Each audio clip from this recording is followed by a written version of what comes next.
Ripple just launched the first enterprise treasury management system with native digital asset capabilities, and Brad Garlinghouse called it the secret sauce. Let me explain why those two words from the CEO of a company that processed $13 trillion in payments last year should stop you in your tracks. Because for years, the XRP community has been asking one question. When does the utility actually kick in? When do businesses start using XRP and RLUSD in real-world operations at scale? When does the infrastructure that Ripple has been building for a decade start generating the kind of demand that moves the token price? The answer just arrived, and it's not a partnership announcement. It's not a pilot program. It's a product launch. Ripple Treasury, formerly G Treasury, just went live with digital asset accounts and unified treasury, meaning the CFOs of American Airlines, Goodyear, Haynes, and hundreds of other major corporations can now view, hold, receive, and manage fiat and digital assets in the same dashboard they already use every single day. No separate interface, no new workflows, no need to navigate crypto on their own. $13 trillion in annual payment volume, 13,000 connected banks, Fortune 500 clients already in beta. And now for the first time, native digital asset capabilities including XRP and RLUSD built directly into the platform. This is not financial advice. I am sharing publicly available information for educational purposes. Always do your own research. Before we get into it, drop secret sauce in the comments if you understand why this launch changes the demand equation for XRP. Drop explain if you want the full breakdown of how this connects to price. I want to see how many people in this community understand the magnitude of what just happened. Welcome back. I am the Calm Analyst. Around here, we trace infrastructure to its logical conclusion. Today, we're breaking down the Ripple Treasury launch, the tokenization growth on the XRP Ledger, the OCC banking charter implications, the RLUSD dynamics, and why the combination of all of it represents the most tangible utility catalyst in XRP's history. Let's get into it. Let me start with the tokenization numbers, because the growth on the XRP Ledger is accelerating faster than most people realize. On January 1st of this year, total tokenized value on the XRP Ledger was at $1 billion. As of March 30th, it crossed $2 billion. That's a doubling in 90 days. The ledger now hosts 289 tokenized real-world assets. I watched that number climb from nothing to over 200 in a remarkably short time, and the trajectory shows no signs of slowing. Stablecoin holders on the ledger are up over 57%, sitting at almost 57,000. Stablecoin 30-day transfer volume is up 47%, roughly $1.5 billion.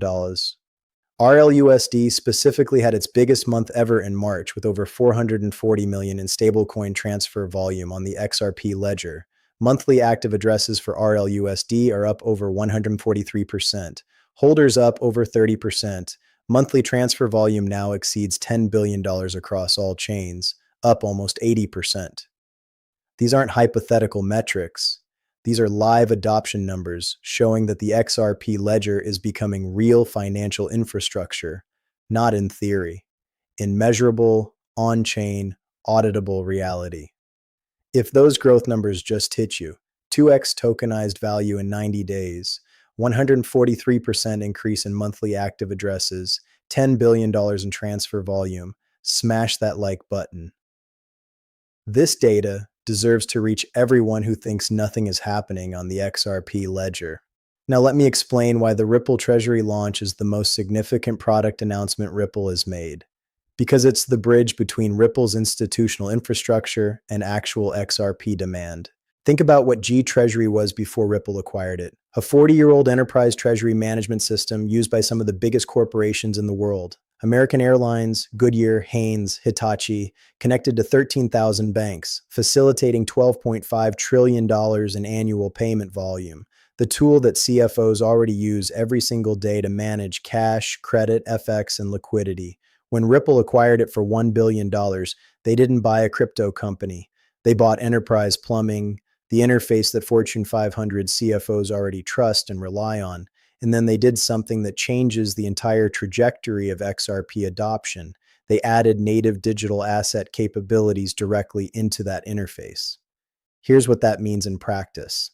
A CFO at American Airlines opens their Ripple Treasury dashboard, the same dashboard they've been using for years to manage fiat balances, bank connections, and payment flows. And now, alongside their dollar balances at JP Morgan and their euro balances at Barclays, they see their XRP balance, their RLUSD balance, valued in real time, recorded with the same discipline as every other transaction. No separate crypto interface, no learning curve, no new workflow. Digital assets now behave exactly like cash within the platform. The design principle is that treasury teams shouldn't have to think about whether a balance is on chain or in a bank account. They should simply see their position. That is the frictionless entry point that has been missing. That is what Garlinghouse means when he calls it the secret sauce, not the blockchain technology, not the settlement speed. The fact that digital assets are now embedded in the workflows that corporations already use without requiring them to change anything about how they operate. Comment below.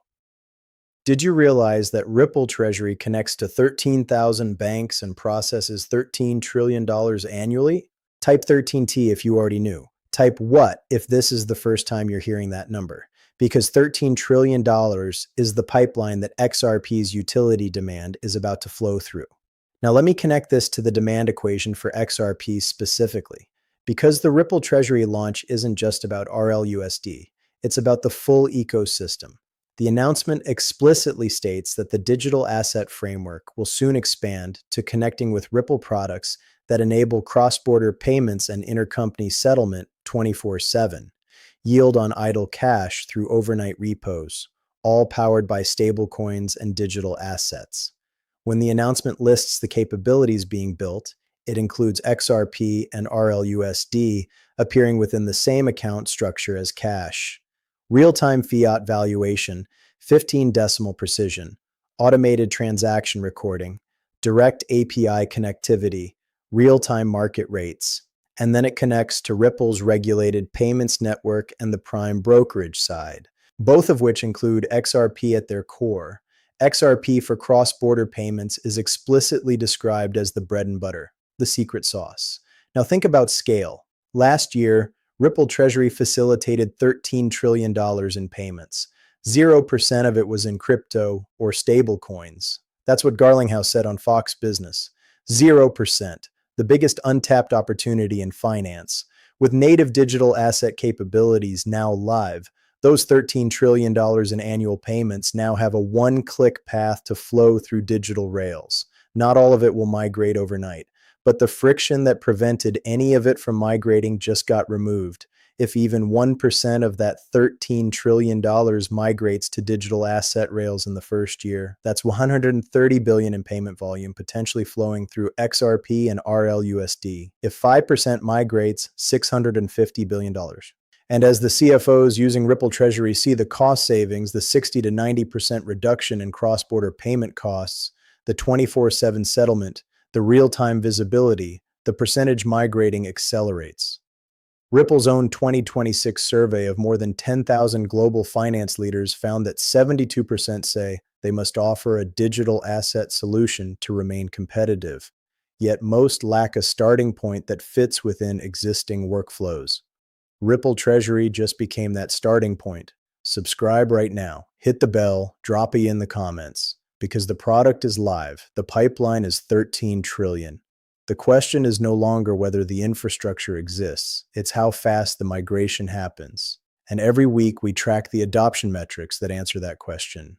Now let me connect the OCC banking charter, because the timing of the Ripple Treasury launch is not coincidental. On April 1st, the OCC's amended rules took effect. These amendments affirm the authority of national trust banks to engage in non-fiduciary activities, directly expanding what Ripple can do with its conditional national bank charter approval. Ripple already has conditional approval from the OCC for a national trust bank charter.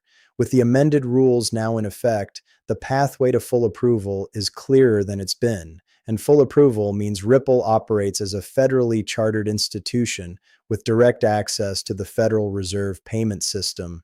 A company that was sued by the SEC 6 years ago is now on the path to becoming a bank with Fed access.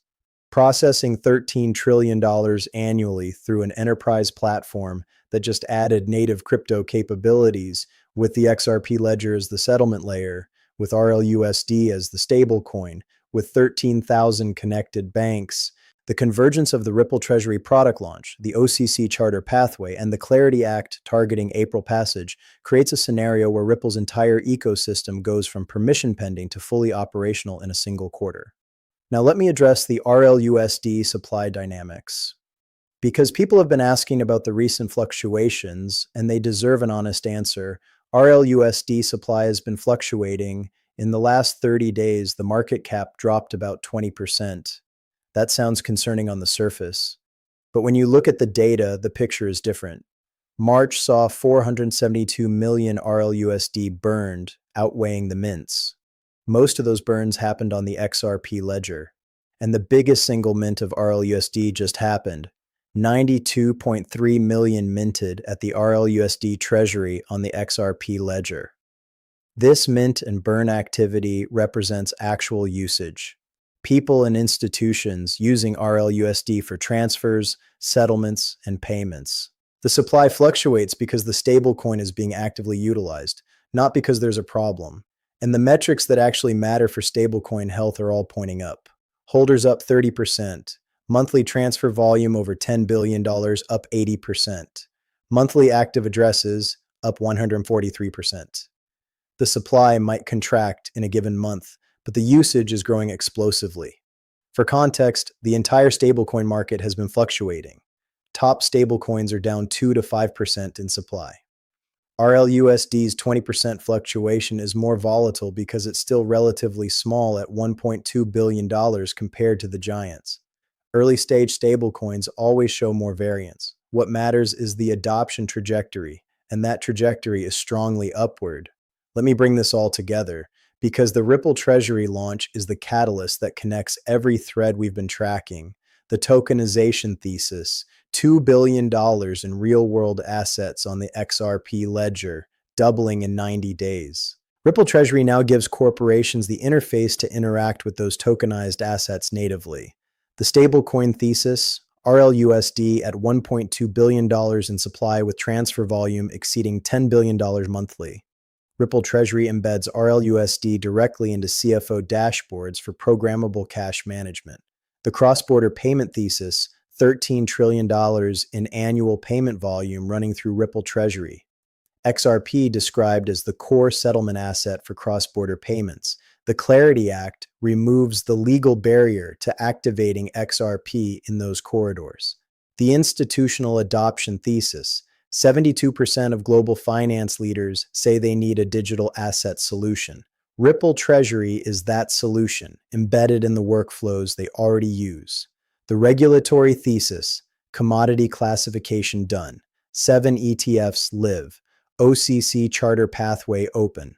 Clarity Act targeting April. Every regulatory barrier falling in sequence. And at the center of all of it, Brad Garlinghouse calling the combination the secret sauce. Give corporates a trusted regulated entry point. Remove the friction between fiat and digital. Both solved today with Ripple Treasury. $13 trillion, 13,000 banks. Native digital asset capabilities live. XRP at the core. Clarity Act weeks away. And XRP is trading at 134. The disconnect between the infrastructure being deployed and the price on the chart has never been wider. And that disconnect has never had a more specific catalyst with a more specific timeline for closing. Price is a distraction. Value is the reality. Structure is what matters. And the structure that just went live with Ripple Treasury, connecting 13 trillion in corporate payment flows to native digital asset capabilities with XRP at the core, is the most tangible, most operational, most immediately impactful development in the history of this ecosystem. In a market fueled by emotion and noise, we thrive on data and composure. Remember, haste leads to loss, while calm analysis leads to victory. If you made it to the end, you now understand the secret sauce, not a metaphor, a product. A $13 trillion product with native XRP capabilities that just went live. Comment, calm analyst below. Let me see who stayed for the complete breakdown. And share this with someone who keeps asking when the utility kicks in. The answer is now. It just launched. Like, subscribe. notifications on. I'll see you in the next one. Stay patient, stay rational. And as we always do, we don't wait for the future, we plan for it. Peace.